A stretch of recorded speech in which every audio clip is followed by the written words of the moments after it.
vai acontecer? Você vai deixar a iniciativa privada assumir esses investimentos, assumir essa realidade.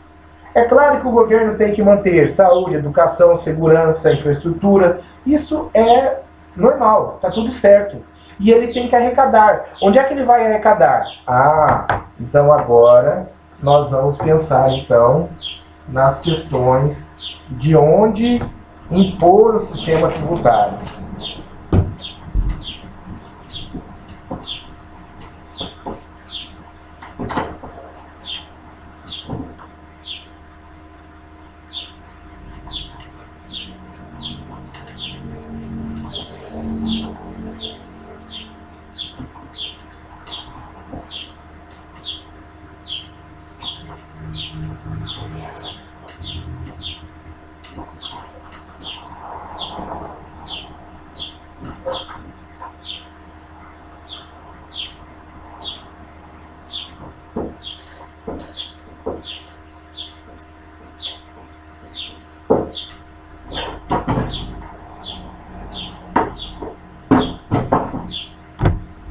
Bom, então nós temos algumas fontes de tributação, né? Nós podemos tributar o consumo, nós podemos tributar a produção, nós podemos tributar a renda, nós podemos tributar o patrimônio, né? Bom, se nós tributamos o consumo, vamos pensar o seguinte, olha, vamos tributar um pacote de arroz, e aí vamos pensar no sistema mais equitativo possível, né? Então, uma pessoa que ganha salário mínimo, ela vai lá e compra um pacote de arroz. E a pessoa que ganha 100 salários mínimos vai lá e compra um pacote de arroz. E os dois pagaram o mesmo tributo. Talvez a pessoa que comprou, que ganha um salário mínimo, comprou um arroz de menor qualidade. Mas, teoricamente, a taxação ali seria a mesma. E isso geraria uma tributação regressiva, ou seja, proporcional ao seu ganho, o que ganha menos estaria pagando mais tributo do que aquele que ganha mais, né? E isso é algo que nós não podemos permitir, né?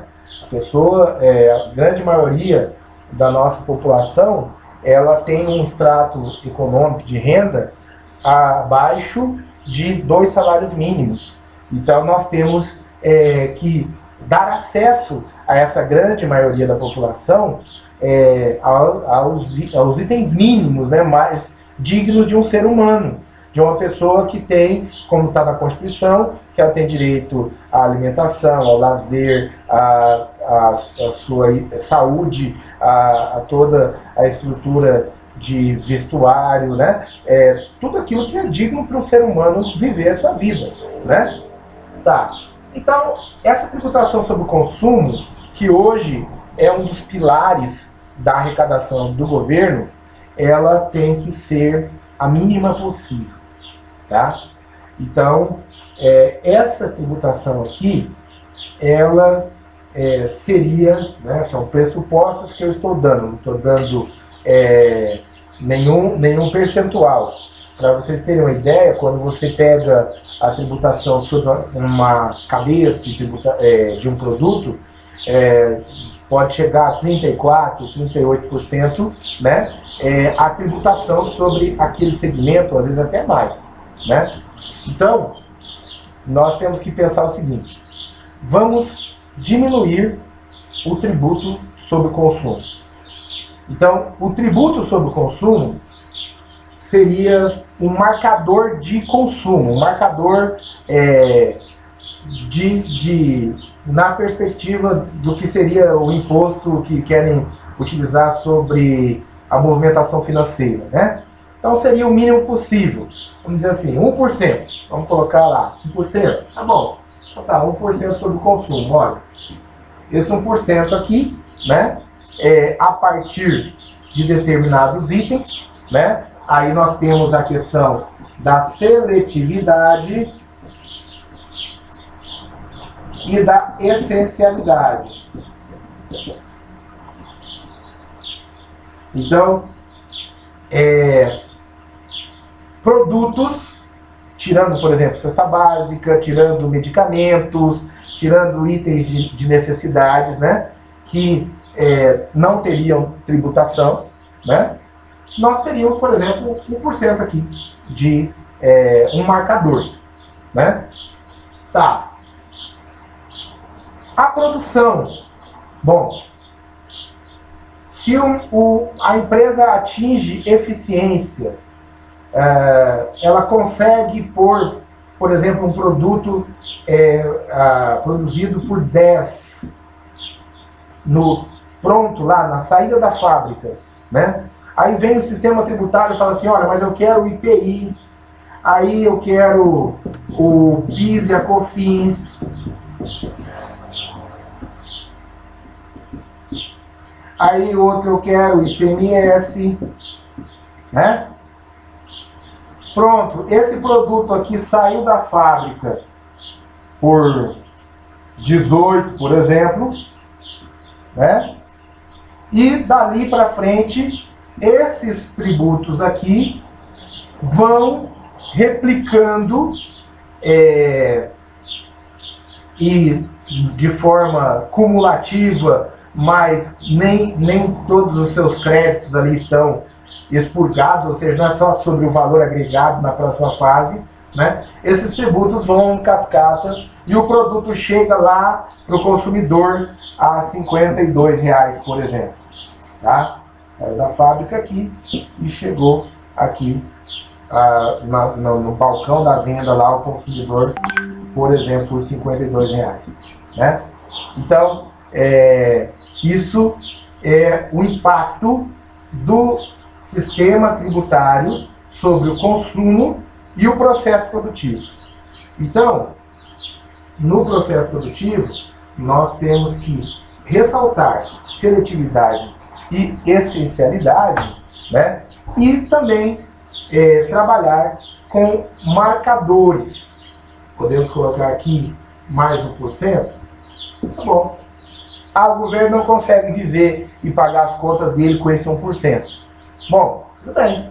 Então agora vamos pensar efetivamente o que sobra e o que fica acumulado. A renda, ela não é o salário. Apesar de nós termos ali alguns conceitos de legislação tratando sobre renda e colocando todos os proventos como renda, né? Olha, renda é um adereço, é um ornato, né? Tanto é que nós temos a renda mesmo fiada, né? A renda. Salário é um provento. Você prestou um serviço, você tem um pagamento pelo serviço, né? Então, a renda, ela teria mais natureza de lucro, de ganho líquido.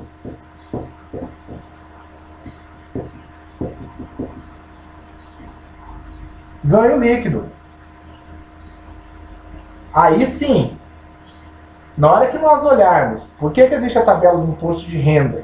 Porque a partir de determinado valor, que hoje é um absurdo dizer que uma pessoa que ganhe R$ 1.700 já passa a entrar dentro do rol de um sistema tributário que tributa a renda, mas infelizmente é isso, né, que nós temos por momento.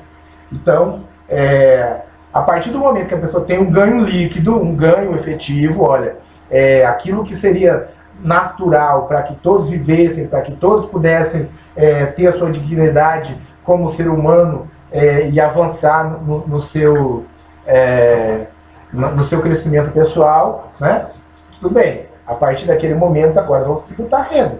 E aí sim, vamos tributar a renda, quem ganha mais, quem ganha menos, paga menos, certo? Então, se a pessoa hoje ela usa no imposto de renda deduções como valores para educação, mínimo, né? Valores para despesa com saúde, né? Então, olha, por que não resolve, acaba com essa dedução aí e muda a tabela e vamos trabalhar com coisas reais?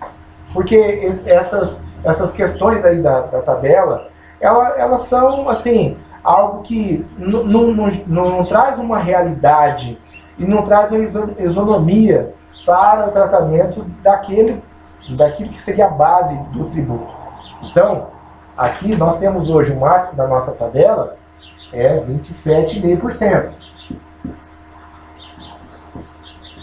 Mas nós temos subterfúgios na legislação que proporcionam que a pessoa, ela, de repente, ela cria uma empresa e receba lucros pela empresa e ela pague menos tributo, provocando uma tributação regressiva.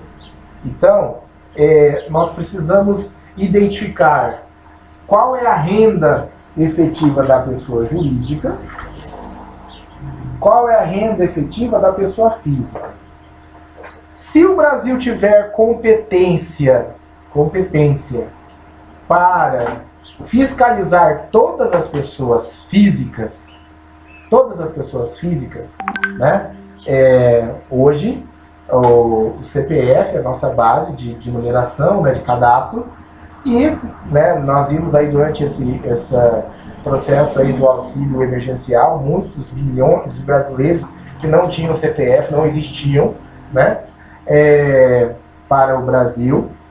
E nós temos que observar, primeiro, na pessoa jurídica, onde é que eu consigo obter o valor efetivo da renda. Por exemplo, as empresas do Simples Nacional, o governo não exige contabilidade delas para fins fiscais. Então, mais de 80% das empresas, elas estão nesse regime tributário, né? E essas empresas que estão no Simples Nacional, elas só faturam. Emite uma nota lá e tal, e lança lá na base do cálculo do imposto, e pronto. Como que o governo vai tributar? Hoje ele tem uma base de tributação que pode chegar sobre esse faturamento, só que essa base está alocada sobre o consumo. Quem está pagando essa conta não é a empresa, é o consumidor, tá? Mas isso é lógico. Então, se nós deixarmos o imposto sobre o consumo, as pessoas vão consumir menos, cada vez menos as pessoas terão acesso a menos bens de consumo, duráveis, semiduráveis, né? Capacidade de investir, de ter sua casa, seu carro, de ter os seus bens pessoais, né? Por quê? Porque quando se transfere no preço, o sistema tributário, quem paga é o consumidor, tá? Então, se a pessoa jurídica ela tem menos formas de você fiscalizá-la, de você conseguir filtrar e cobrar dela o imposto dela, né, o que seria o imposto dela e não o que ela impõe no produto, claro que ela vai impor no produto uma margem, né? O que vai mudar é o seguinte: se você falar para a empresa, ó, vou te cobrar 50% sobre o seu lucro, né? O que ela vai fazer? Ela vai declarar lucro mínimo, né? Então, o que nós temos que fazer? Nós temos que ter um sistema tributário que consiga coibir esses arranjos e que nós possamos deixar as pessoas consumirem. Por quê? Porque quando a pessoa consumir, vai sobrar dinheiro no bolso dela. Aí vem para a renda dela. Por quê? Porque ela vai ter cada vez mais desejo de ter uma renda maior, como nós vimos lá, para atingir seus objetivos. Atingir seus objetivos, tem já a sua estrutura financeira ali adequada e tal, cada vez mais pessoas conseguiram comprar mais alguns bens de consumo aí e tudo mais. o que vai acontecer? Ela vai fazer investimento em patrimônio. Ela vai acumular patrimônio. E aí, quando ela acumula patrimônio, você tributa o patrimônio, né? Então, você tributa os itens de patrimônio, detalhe, não produtivos.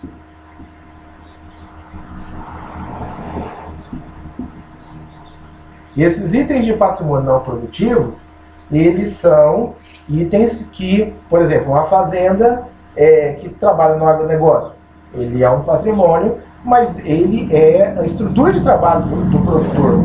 Você não pode tratar ele da mesma forma que você vai tratar alguém que tem casas e que usa para aluguel, né? São investimentos distintos. Alguém que tem valores em obras de artes, em outros itens de patrimônio, né? Então, nós temos que observar isso.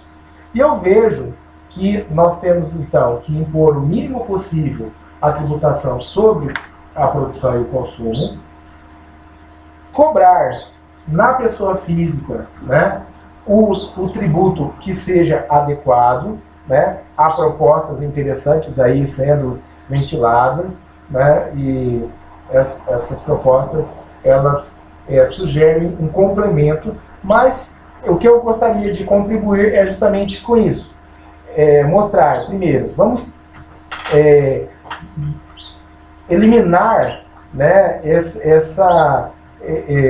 paternalismo governamental que cada vez mais depende de arrecadação para prover uma estrutura cada vez maior que as leis abarcam para o governo. Então, o governo, ele cada vez mais tem o dinheiro carimbado e necessita de fazer o cumprimento desses itens que estão já reservados em lei. E para isso ele vai ter que ter uma arrecadação cada vez maior. Então, nós temos que mudar o nosso sistema previdenciário, o nosso sistema de suporte da máquina pública, tirar os entraves ao processo produtivo e à produção e penalizar o investimento especulativo para que a pessoa perceba que é melhor ela fazer um investimento num investimento produtivo, né, num empreendimento produtivo, do que ela fazer um investimento especulativo. E aí, tributar a renda e o patrimônio. Tá? Essa é a minha contribuição, né, às reflexões sobre a reforma tributária. Um grande abraço.